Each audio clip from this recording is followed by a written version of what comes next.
get going. Today it's very casual.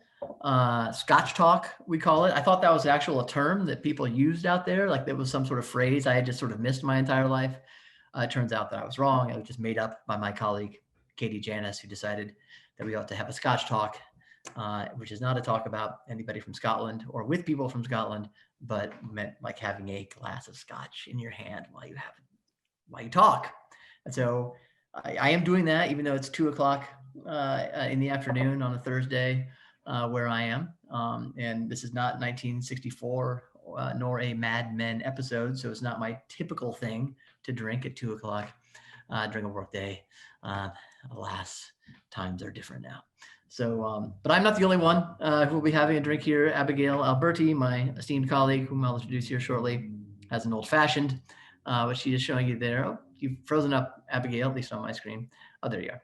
And Matt Smith. Sorry about that. You're good now. You're good now. And Matt Smith is off the alcohol, but is pretending to drink something clear in his glass as well. So if you're also at a point where, despite the fact that it's December 3rd and possibly the busiest time of the year for anybody in nonprofit fundraising, maybe that's why you might be joining us with a drink in your hand right now too. I hope that's the case. So this will be very, very casual today. We'll go for about an hour as long as questions sustain us until then. My name is Jeremy Beer. I am the principal partner at American Philanthropic, philanthropic consulting firm with offices in Philadelphia, Chicago, Phoenix, and Denver. I am in our Phoenix location today, and it's 70 degrees outside, so it's pretty nice. I hope it's that nice where you are.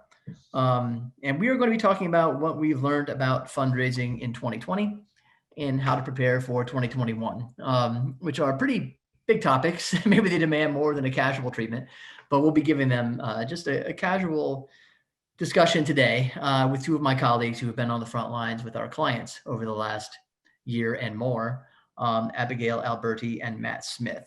Abigail has over 10 years of experience in the nonprofit world and in education.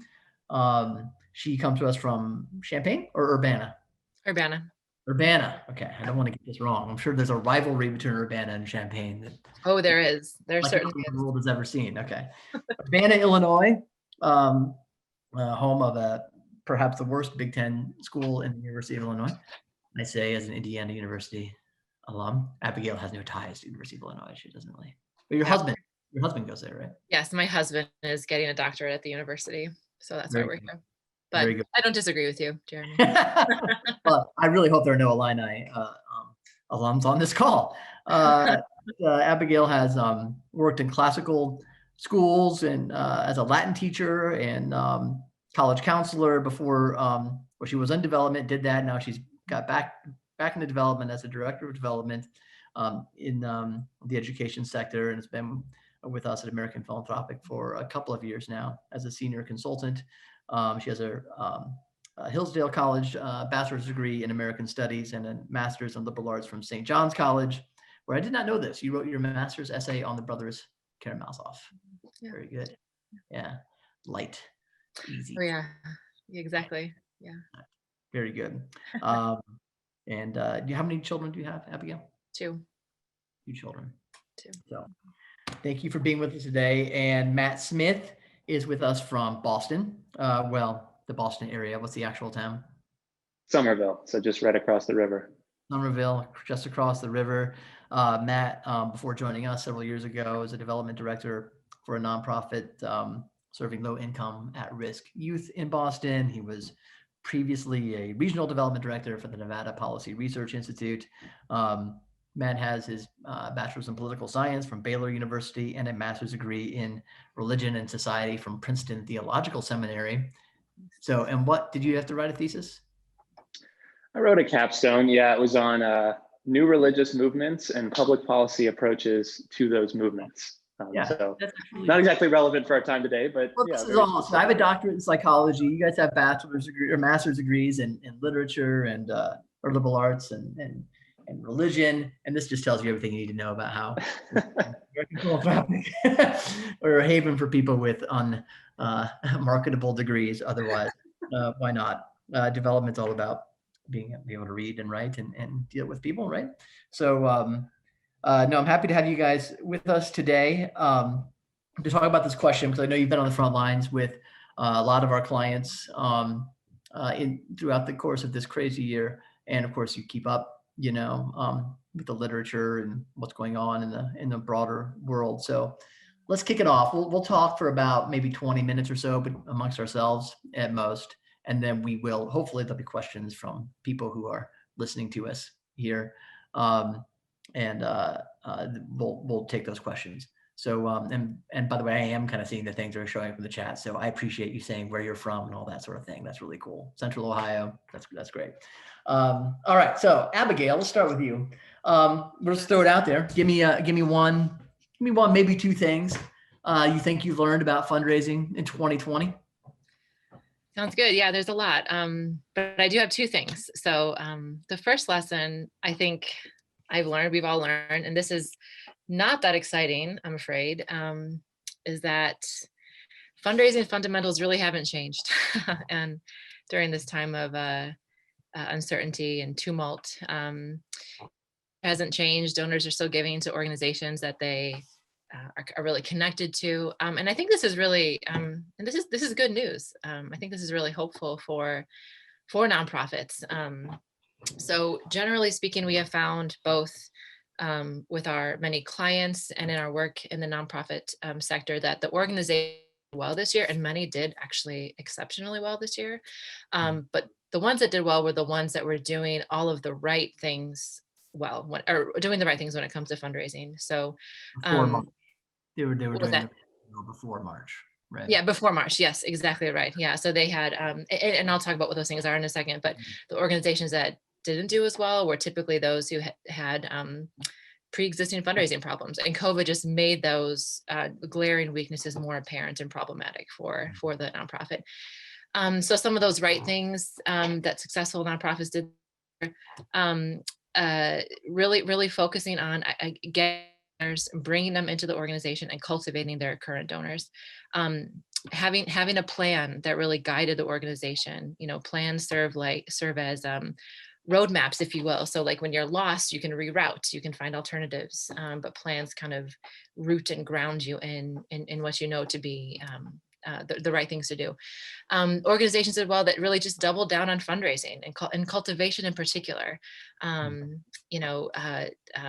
Fundraisers who over communicated with their donors, didn't assume that their donors were all affected equally by the economic downturn. Some donors certainly were and had to cut back on their giving, but we have a lot of anecdotal evidence of donors increasing their giving this year. And then also organizations that didn't feel apologetic for their mission, even though everyone's kind of thinking about the pandemic, but are communicating how critical their mission is even now. If it was important before COVID, it's still important now, and communicating that to their supporters. So that's really the first lesson, I think, my big first takeaway from the year. Oh, go ahead. Sorry. Well, it was really, it was a great separation. I think one of our colleagues called it the great bifurcation happened in 2020 between nonprofits that there was a separation of the wheat from the chaff, to use a tired metaphor. If you didn't have a very big donor base, or very broad, if you weren't communicating, you didn't have a culture of communicating with your supporters, like you said, maybe even over communicating, a good culture of philanthropy, as the term of art is, in terms of everybody sort of thinking about fundraising in the right way. Yeah, we saw a huge separation between the ones who got that stuff right and the ones who didn't. But I think that's good news, because those are all things that nonprofits can change, right? So if they weren't doing it well before the pandemic, those are things that can be corrected and fixed and worked on, in the next year. That's good. Okay, sorry, I cut you off. What's your second thing? Oh, no, it's okay. Just really quickly, I think another lesson a lot of organizations we learned and working with our clients, is that some things that we thought were essential might not be worth continuing. So I'm thinking about events in particular. This is going to vary depending on your particular, organization and the role that events play in your mission and that sort of thing. But we found a lot of organizations that transform their in-person events to online or digital events, in many instances netted the same revenue, but without all the high venue costs and that sort of thing, which kind of begs the question, was that event really necessary to begin with. If the donor was really giving to the mission of the organization, not necessarily to the event, that's not going to be, I mean, we're not saying events are always bad, but it's just, it's a lesson that I think we learned, that maybe these things aren't as critical or necessary when it comes to fundraising. Not only did we see, and this is anecdotal, and we'll have a better chance when we survey our clients anyway, or when we do our nonprofit survey, which I hope everybody will participate in, which we always do at the beginning of the new calendar year. Not only did we think, it seems that people basically were kind of netting out the same revenue, if not grossing the same revenue on events, but it was without the opportunity costs of all that time. That was the big difference, right? So the hundreds of hours, hundreds of personnel hours that go into events shrunk considerably, not to nothing, but with digital events. And people, well, what we kept finding consistently were coming out, well, we're about the same, usually we'd get 400, but we spend 200. So we net 200. This year we raised 180, something like that, seemed like it was a pretty typical story, doesn't it? Yeah, absolutely. Yeah. And what that does is just frees up more time for your development and fundraising staff to do more cultivation and communicating with donors. You just have more time for the things that we know really work really well. Yeah. Yeah. Matt, one or two things from you on what you learned in 2020.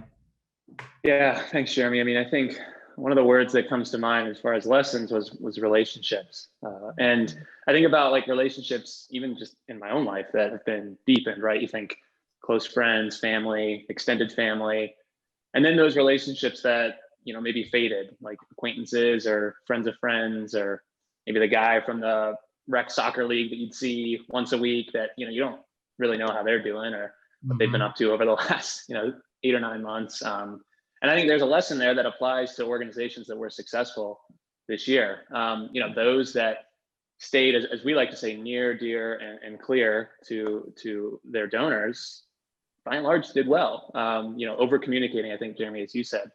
And it really is as simple as these picking up the phone, making care calls, right? Like just asking the simple questions of, how are you doing? How is your family doing? How are you handling this?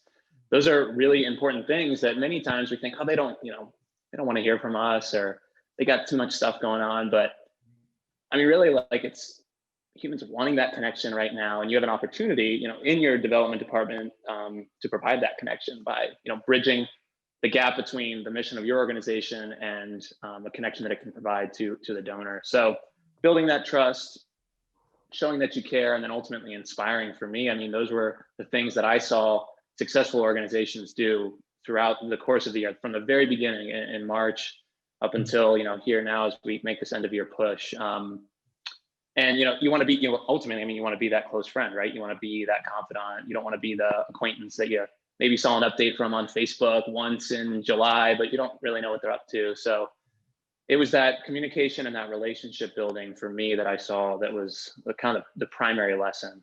Matt, did you hear what I heard, which was, and I'd be interested in what everybody kind of had a similar experience, that it was way easier to get people on the phone or on Zoom during this year than it ever had been before. House file people, including prospects. Yep, across the board, easier to get a hold of folks, and then also just the adaptability of generations as well. I mean, grandma and grandpa are on Zoom. I mean, it's easier to get a hold of, especially if your donor file is skewing old, right? Like, folks adapted, figured it out, and we're by and large very willing to make those connections virtually or over the phone. And the good organizations were doing that.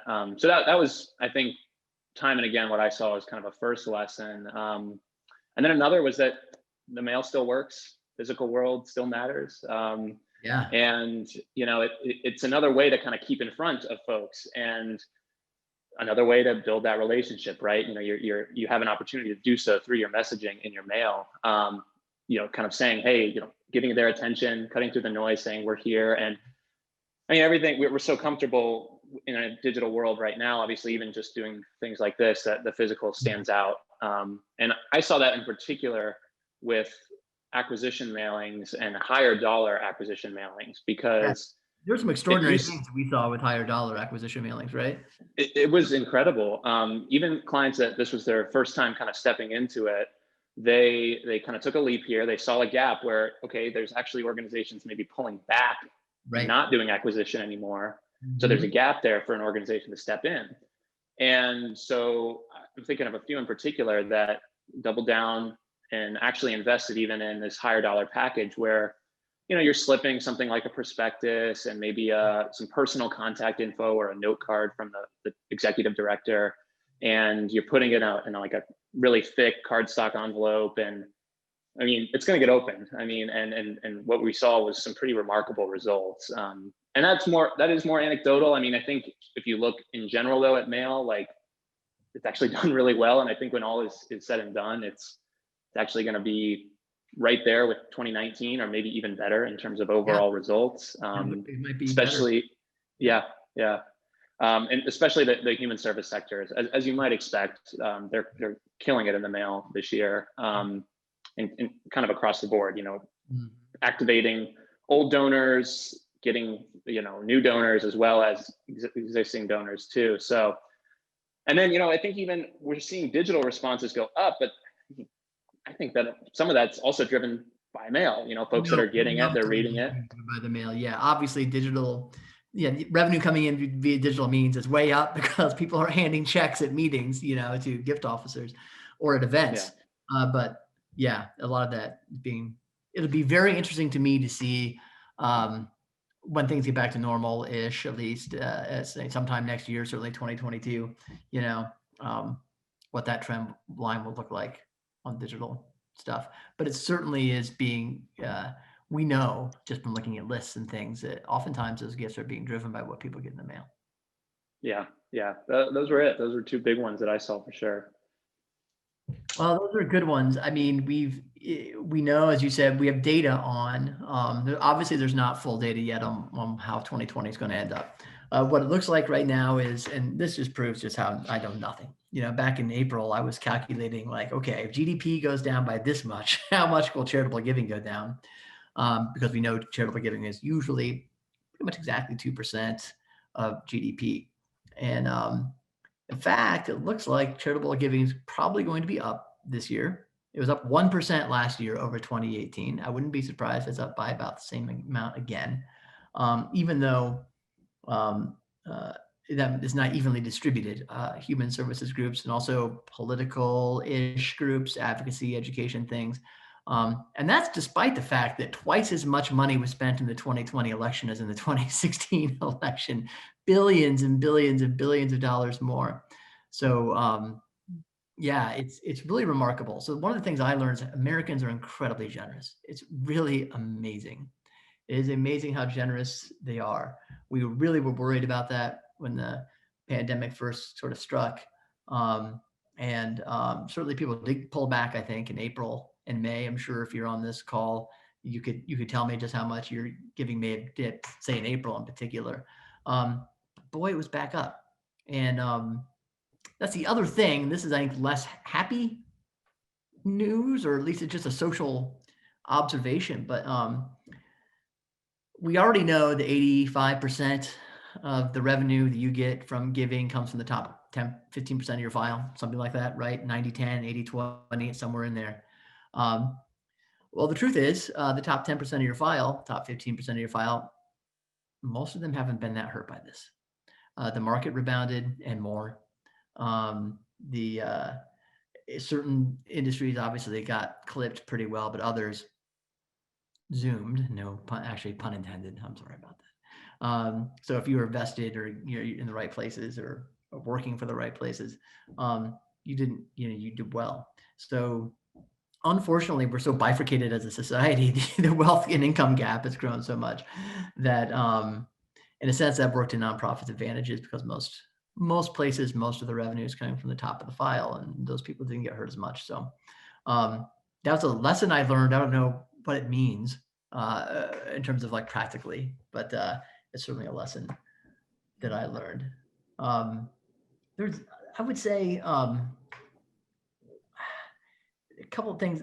Thank you. We really learned, you guys touched on this a little bit, that like thank you calls, care calls, stewardship calls really, really work. And we're seeing that now at the end of the year with, we're all in a Slack channel together, of course, in our company, and we post these client wins, right? Every time something good happens for a client, we post it in the channel because we all want to celebrate it. And it gets us up in the morning, to know that something good is happening, right? And we just seen that just in the last couple of days. Somebody who'd given $100 back at the beginning of the pandemic for a client, but they got a thank you call right away, a little bit of engagement, not much beyond that, be honest, but they were got in the communication stream and were stewarded and sent a $50,000 check in to one of our clients just yesterday. Somebody else, a similar story, a newish donor, small gift, got stewarded and a little bit, some calls, and a $15,000 check came from them the other day. Those are just two anecdotes just from the last couple of days for us. So I've learned, I think, if anything, I hadn't emphasized enough to our people I work with, our clients and nonprofit leaders I know, the importance of those, we can let them slip, those calls right away for thank you note, then the stewardship and care calls afterwards. Nobody wants this. They don't want to hear from us, it just goes to voicemail. Doesn't matter. It's nice if you can talk to them. One of our clients during the pandemic called up and got somebody on the phone he had never been able to get before. And he asked the question, how are you doing? How are you doing during these crazy times? And I think he said, have you ever seen anything like this before? And said, yeah, not since World War II. It's an elderly donor, obviously. And they really bonded. I mean, they got into a very deep personal conversation. And yeah, those things are important. Those things are really, really important. What else? What else did we see in 2020? If you have a question, if you have something you want to ask about that, or you have your own input on what you learned in 2020, please put it in the Q&A. I see some questions coming through from Nicole, so I will start answering those a little bit before we get to what to expect in 2021. So somebody's asked the question, what was the impact of the election in our experiences in the, I assume, on charitable giving?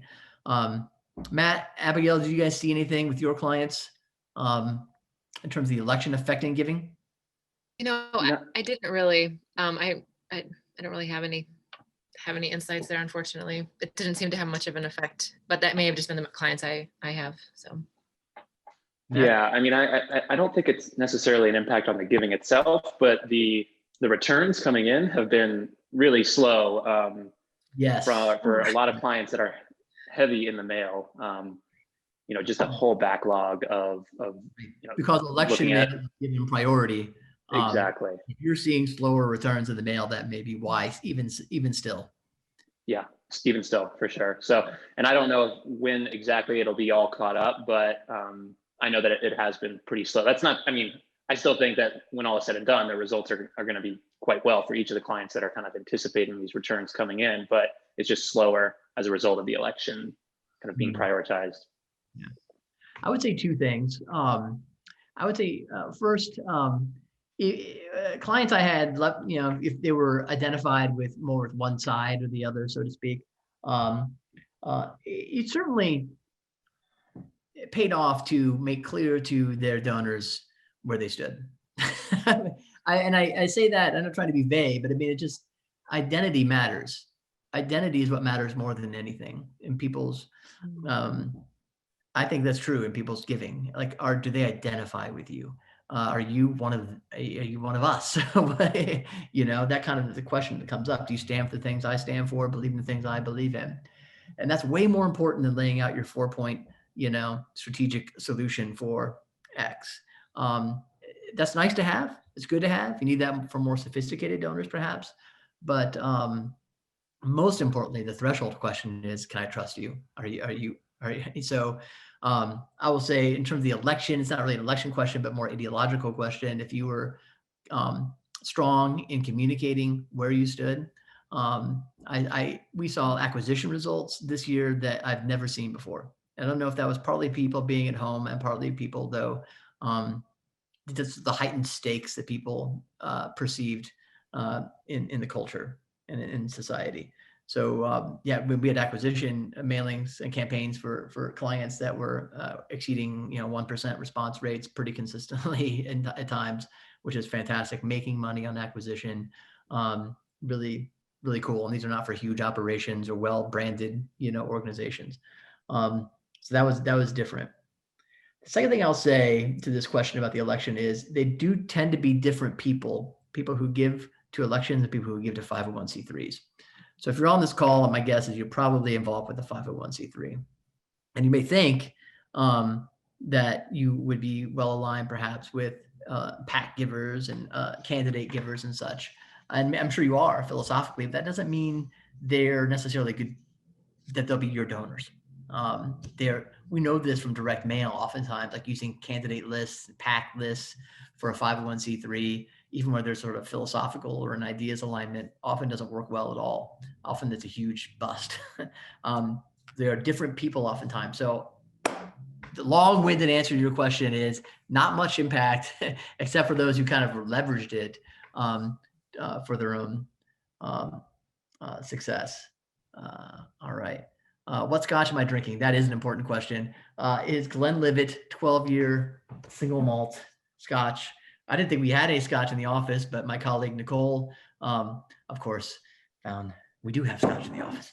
So I guess it's a good office. All right. Has digital giving gone up is another question that some people have asked. Do you guys know, Abigail or Matt? We talked about that. Yes. Yeah. Mm-hmm. There's your answer. I saw somewhere, I have a stat here, some like 37% it was up by. This is one. Yeah, that I'm pretty sure that was it. Yeah, 37%.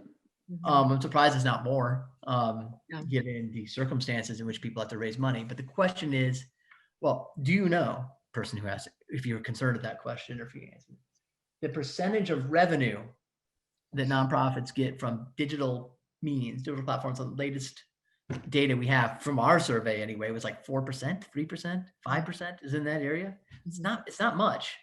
It's way less than you think. Now that's because foundations don't give major grants on your website. Major donors generally don't give $50,000 gifts on your website. But even so, that's still really low. So if it's up by 36%, that means it's up to like, 6 or 7% now.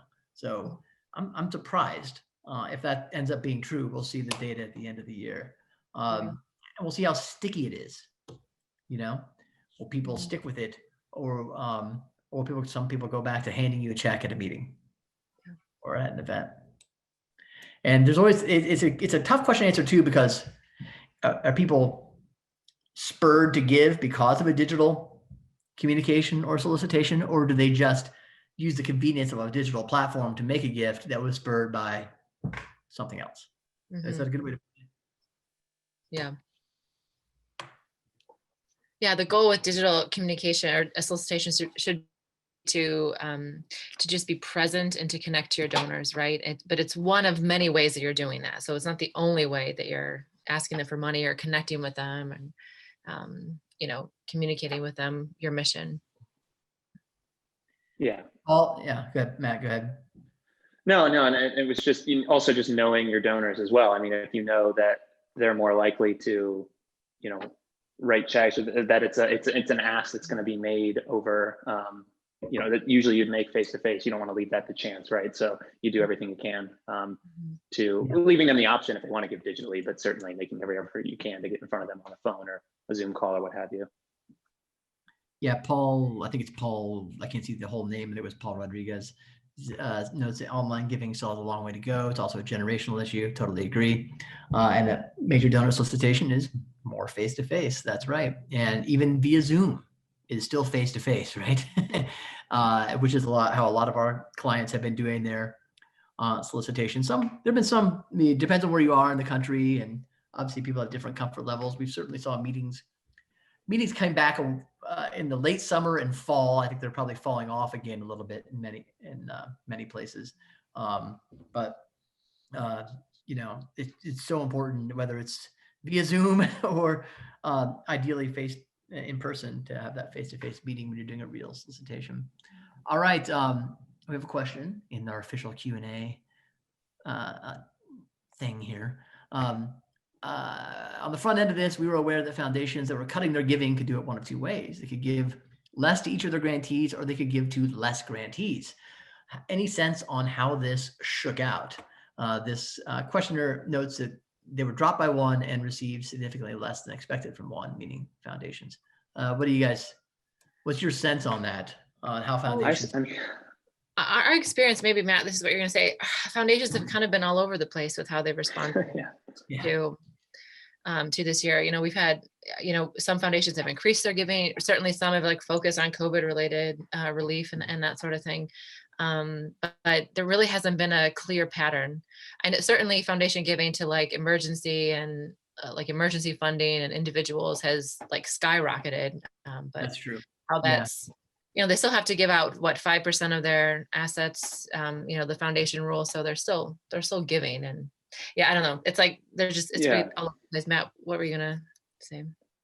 Oh, just that, yeah, I mean, basically all the rules kind of went out the window, and it's really difficult to know. The only real way, I mean, the only success that I saw in answering some of those seemingly unanswerable questions was just those organizations that had relationships with foundations prior to the pandemic, and they were able to have those conversations up front a little more clearly.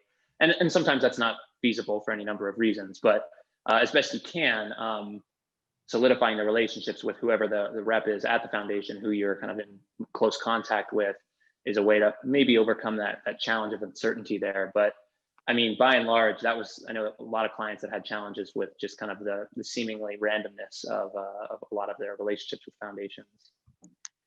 What you have to understand is that foundations are fundamentally irrational to begin with. So yeah, you have to just keep that in mind, right? They are accountable to no one other than themselves, their own board, which may be composed of, you know, crazy people, or whatever. I'm joking a little bit, but they really are pretty irrational.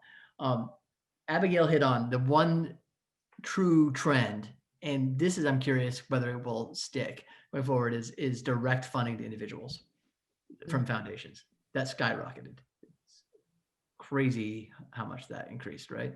Mm-hmm. Yeah. The other thing is, I think you guys see what you guys think about this. Again, anecdotal.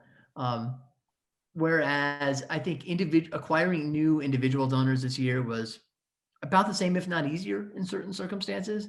I think acquiring new foundation givers was harder in 2020. Yeah, definitely. Yeah, that seems right. It just seemed, man, you know, it's never super easy, and we work on this a lot with clients, and we always are preaching patience and stuff, and it's worth it over time, no doubt about it. But man, this year is harder than ever. and really, I think one of the reasons why it could be just offices were shut, right? So I mean, letters that you're sending and phone calls you're making just literally are going to no one or to nothing. And you know, maybe do a little digging, try to find some personal contact info if you can. But I mean, extra level of patience, as you know, a lot of them just weren't in the office. It takes a little longer, I would think. Yeah, no, you're right. There are some structural reasons for that. So that was a real bummer for some of our clients, for sure, who are hoping to acquire more foundation or new foundation donors this year. All right. Any other questions? I'm just looking through my little chat thing here before we can move on to what to expect in 2021. I think we'll oh yeah, hold on. Here's a question. See, that's why I need to look over here. How do we keep messaging strong / relevant without falling back on COVID for urgency while still wanting to make the most of this time? Good question. Mm-hmm. How do we keep messaging strong and relevant without falling back on COVID to get that sense of urgency, yet still trying to make the most out of this time? I was going to make it. No, I won't say that. So you guys have thoughts on that? I mean, I think, you know, whenever you're working on messaging, whenever you're talking to donors, whether it's like formally in a letter or a proposal or even just informally, you know, on a phone or something like that, you need to acknowledge the situation and kind of, you know, don't pretend like what's happening isn't happening or there isn't still some kind of uncertainty. But I mean, I hope this answers your question. I mean, I said this earlier, but if your mission was important before COVID, it's still important now. So, you know, finding ways to finding ways to kind of convey that, I suppose, you know, and kind of connect to like where we're at now and why your work is really critical more than ever, really. Yeah. Yeah, that's exactly what I was just going to say. You just find ways to connect exactly that, you know, the heightened importance of the mission as a result of COVID. And I mean, I know it can be tempting because it's worth thinking about that messaging all the time, right? I mean, if you're writing direct mail letters, or you're writing letters of inquiry, or you're making the phone calls consistently day over day, you know, you get tired of hearing your own voice talk about what's happening. But you know, for the donor, that might be the only call they got that day, and they're not necessarily thinking of it maybe along the same lines as you. So I wouldn't move off of it so quickly. I still think that you know, just especially as we head into winter and people are increasingly even more isolated, that it's a relevant message, certainly. Well, this relates to another question we have in the Q&A box. So I'll bring that up here because I think it relates. In relation to COVID, how do you walk the line between coming off as opportunistic and mindful of donors' economic situations? Well, that's a really great question.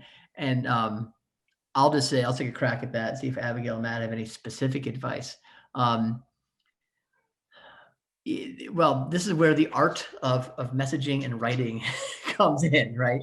And being honest too. So I think if you know your donor, first of all, and you know their economic situation, if we're talking about a personal or one-on-one ask, and you know it's a worse economic situation than it was before, then I think it's really important to acknowledge that. And I was just reading in a report earlier today that if you give a donor permission to say no, if you say, but it's okay to say no, essentially that phrase, but it's all right to say no, it's I don't know, there's some stat, I think it was like it increases giving by 42% or something like that. There was some study done on it. But essentially that's a good thing to do, is to keep that in mind. It's a good thing to do, to give permission to say no. So maybe that's part of the answer to this question. Otherwise, I think it's just in the art of how you say it, you know. You don't want to come off as opportunistic. So you need to be very honest about how the current economic uncertainty, future economic uncertainty, pandemic, whatever, all the things that have affected how we live our lives now and run our organizations now have affected you. Be honest about that, and don't oversell it. You don't have to oversell it. It's all sold. Right. It's all been sold. I just got an email the other day, and I shouldn't even, I can't, I don't see what it is. It's like emergent. The literal subject line was emergency ! And it was a solicitation email from an organization that's been doing the emergency fundraising thing for at least 12 years since I've been doing this. And that's just, it's fair to say this is not a model organization. And they have not had the kind of success they otherwise should have had. So don't commit that sin. I mean, one thing I would say too, like if we're talking about a major donor who you have a relationship with, like if you have a real human, just normal relationship with this donor, like you're just naturally going to know how to talk about that, like that's just sort of like that social intelligence, aspect of the major of major gift fundraising, I suppose. When it comes to like mailing, like your house file, so like your lower level donors who you may not have like a really personal relationship with, you can, and how you phrase and ask in a letter, as your means allow kind of thing. Just sort of right. Be normal and natural about it. You don't have to overthink it too much and kind of, put yourself in their shoes, kind of imagine the donor's perspective as they're getting the solicitation too. And then, and if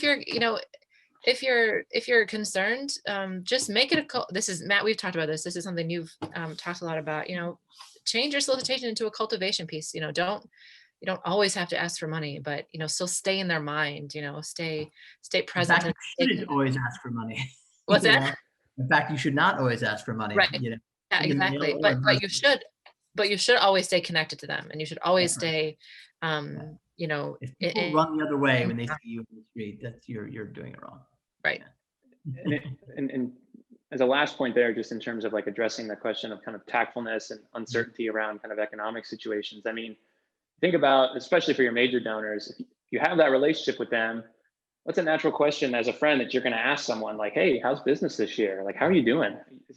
And out of that question is going to come probably an answer as to how they've been doing this year. And it might be really good and it might be bad, but that's a question you would ask your friend. And I think it's a fine question to ask if you have that relationship. Totally.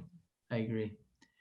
Another question here. What was the increase/decrease of giving from people in various income brackets? That's a great question to which we do not yet have an answer. So I'll answer that very quickly. I suspect when we have data on that sometime next year, that we will see, here's my guess, you can come back to me and see if I'm wrong, that we'll see a slight decrease in people and giving in people in income brackets, say below, I don't know, $80,000 or something like that, maybe it'll be same-ish in the middle, and it'll be probably a little bit higher among the 250 and up crowd. That's Jeremy's total wild guess on that question. But that's just reading the tea leaves. All right, I am looking through, there's actually a lot of questions in the chat. I'm going to read one from somebody in Australia, because I think it's awesome. There's someone from Sydney, Australia, where I believe it's already 2021 or 2022. I think that's how that works, right?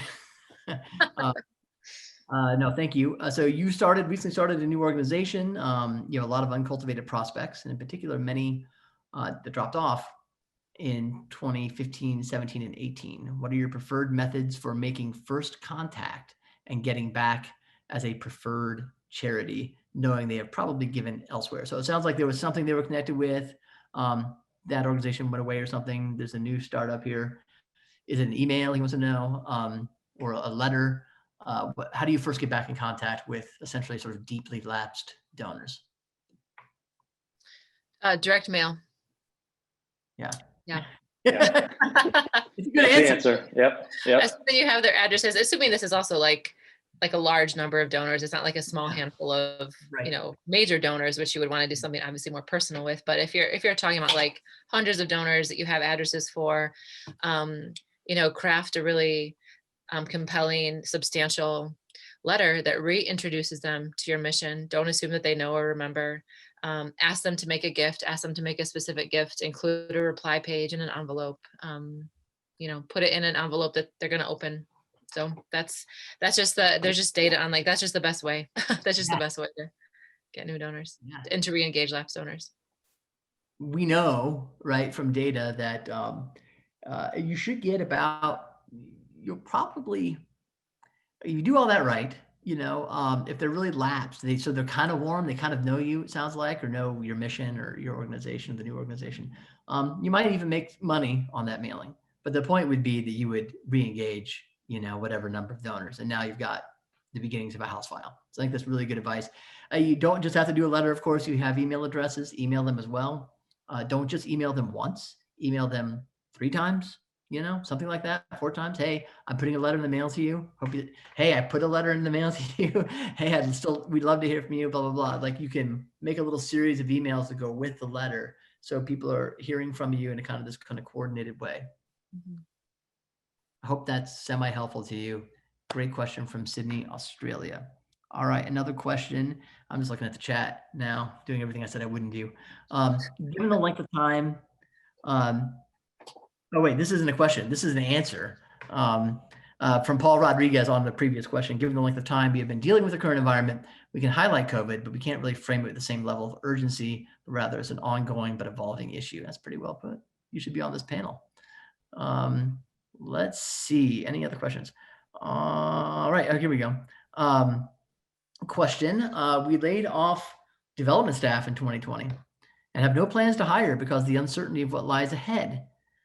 So how do I motivate staff to stay the course when it feels like we're drowning? That's a sad question. I'm gonna give it to you, Matt.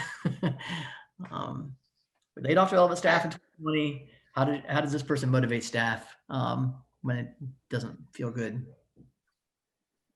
Yeah, that's tough. I mean, I would hire staff. I mean, if it's possible. I mean, I would first look at, okay, who can we get involved that has skills that can be translated into development work. I mean, because the last thing you want to do is give up on the work that you're doing and any progress that you've made, in your development efforts. So look for transferable skills. That's really tough, and try to get people involved specifically in development activities that you think fit those skills, and then kind of try to stay the course as best you can, and not lose any development momentum that you had previously.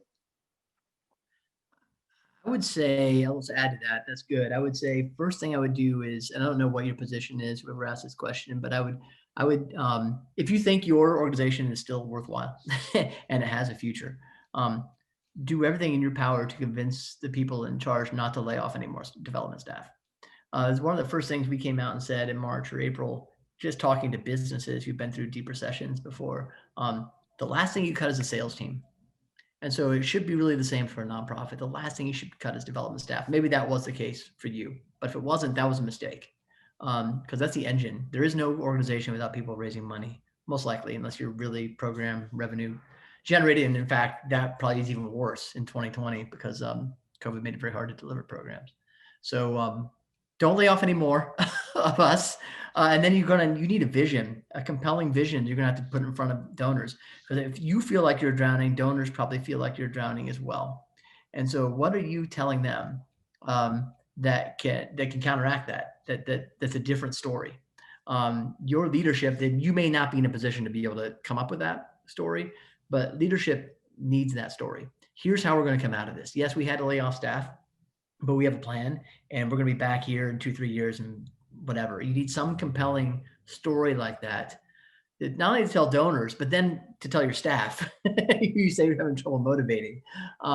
They need a story to believe in, a vision to believe in. So if that's not present, you're in a tough spot.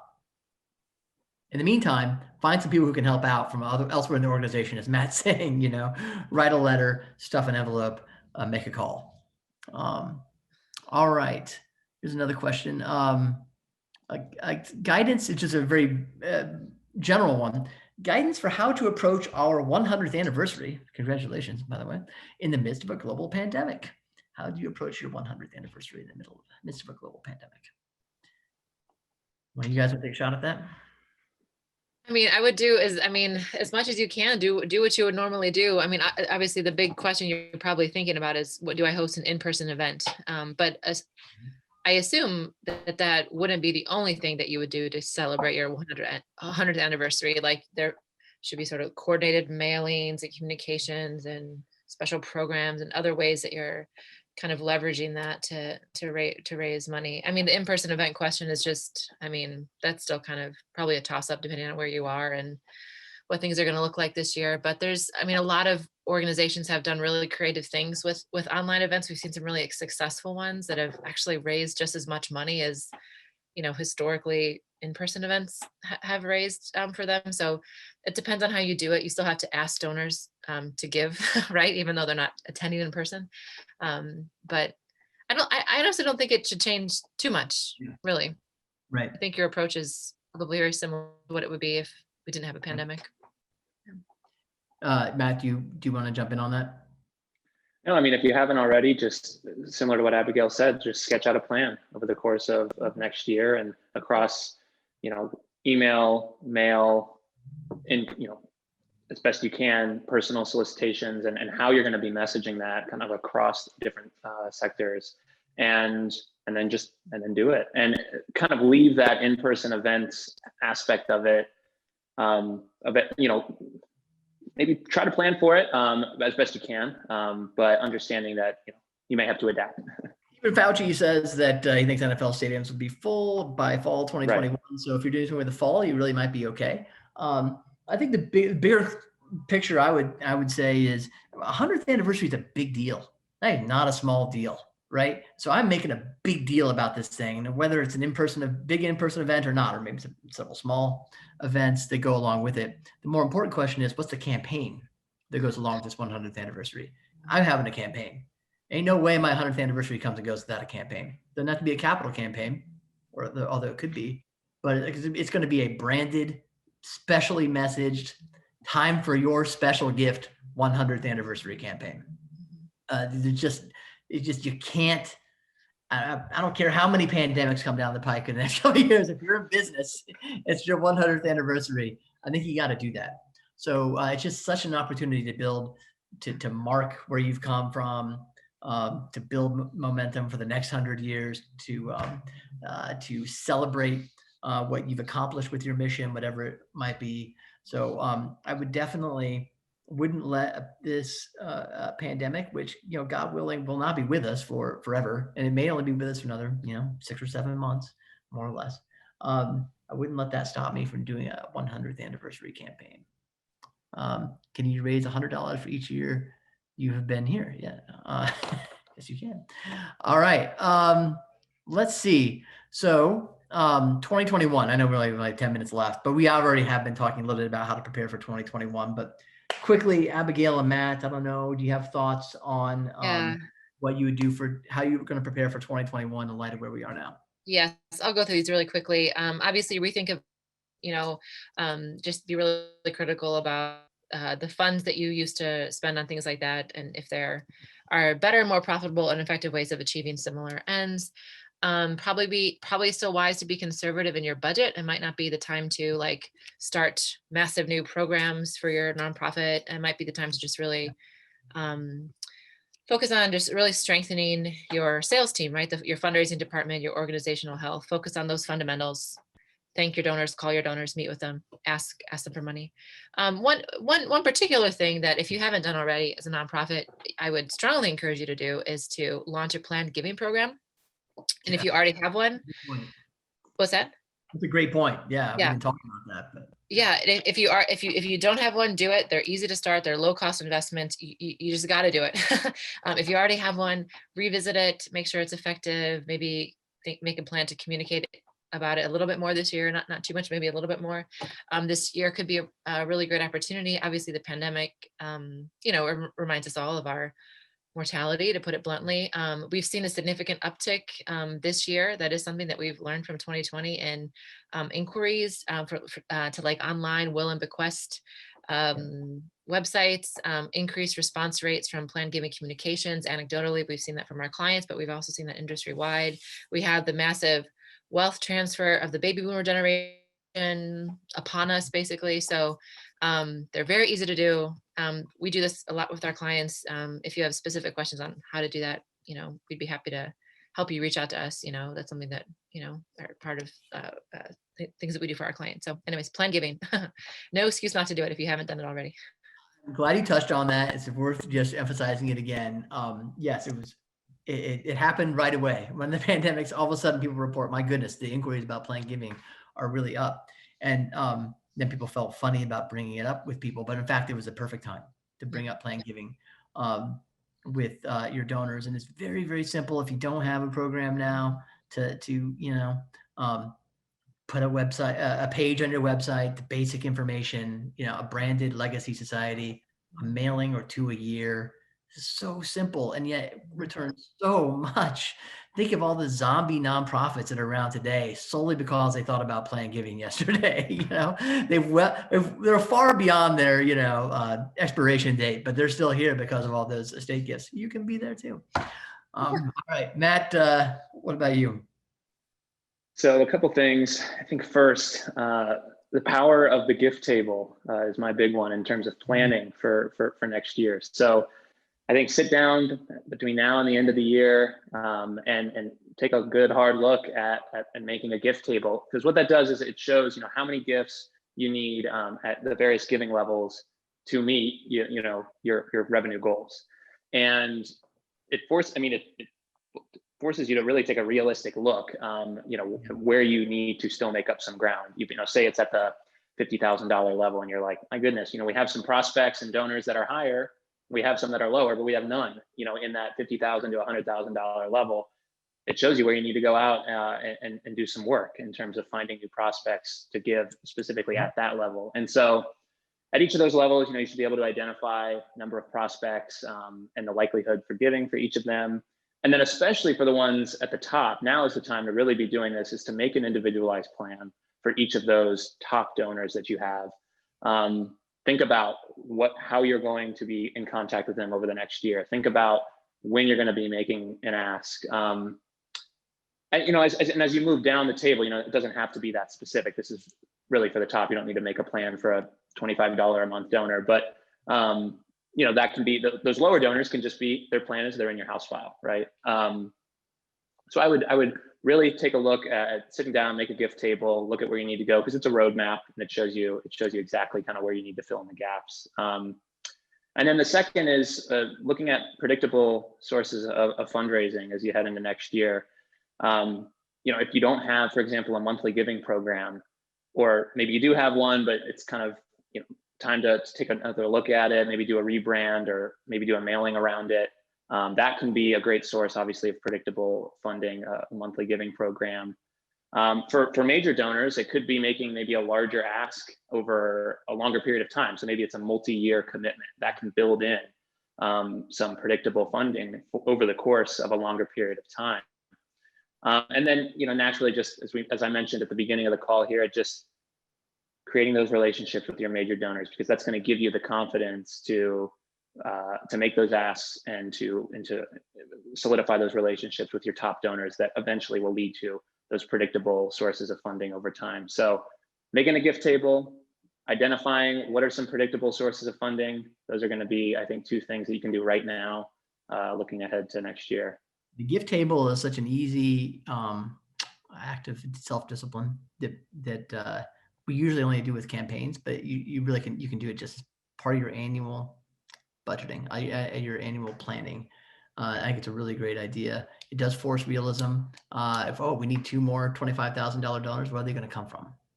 And if they're not going to come from our own file, how many prospects outside the file do we need to get those $25,000 donors? Those are the sorts of questions that a gift table forces you to ask and to answer, hopefully in a realistic way. I'll just close with one idea. It's so simple, but I just see it so many times. Just saw it with a client here in Phoenix. They do one annual appeal a year. That's it. But this is you can extrapolate this whether you do one or four. And their ROI, the return on investment on direct cost on that appeal is they get about $15 back for every dollar they spend. Now, what does that tell you? They're not doing nearly enough. They want to raise more money. They should be doing at least another appeal, probably 2 or 3 more appeals a year. Most people are not mailing their house file enough. Your best prospect is the person who just gave you a gift. And we keep forgetting that over and over. They don't want to give it. No, mail them again. They like you. They believe in you. They want to give and they're getting something out of it. They're getting something out of it. So you got to give them an opportunity. We way too many, especially nonprofits, I think under 5 million a year, have this, but even beyond, just we do 2 house file appeals a year, 2 house file campaigns a year. It's probably not enough. If you're getting a return over 5x or 6x, you should probably be adding another one, you know, until you sort of really get that down a little bit. So there's my little tip for you. I think one way you might be able to raise maybe considerably more money in 2021. Is there a time frame to send that second appeal of the house file? Well, I would space them out. It depends, but a couple months. But I mean, there are, as everybody, a lot of the more sophisticated people on here probably know, there are organizations that send out a house file appeal every month. That strikes me as a little bit much, unless you have a really huge file. But man, you can get to 4, 5, 6 times a year. So good question. You don't have to, but at least 4. There's almost no organization that couldn't do 4. All right. Well, we are at time. I'm going to be respectful of your time. Thank you for joining us. Cheers. If you had a drink, I appreciate your joining us this afternoon drinking session on December 3rd. I wish you a very good year end. I hope you kill it. And thank you so much for joining us. We're going to continue these informal exploratory Scotch Talks, I think throughout 2021. So stay tuned. Check out, if you're interested, 2 things I'm supposed to remind you of. We have a podcast, if you're interested, called Givers, Doers, and Thinkers, which unfortunately is hosted by me. And that's on all the podcasting things out there. So there's that. And we do have a book called Fundraising When Times Are Bad, something like that. Yeah, That's that sounds right. You just wrote it. That's it. Yeah. on Amazon if you're interested. We wrote it in May or June. I was hoping it would be out of date by August. Unfortunately, it is still timely. So if you're interested, you might check that out as well. Oh yeah, there it is. It's in the chat. I see this now. All right. Thank you, everyone. Appreciate all the good chat input and the questions. And thank you so much for your time. Have a great end of year and a good Christmas season.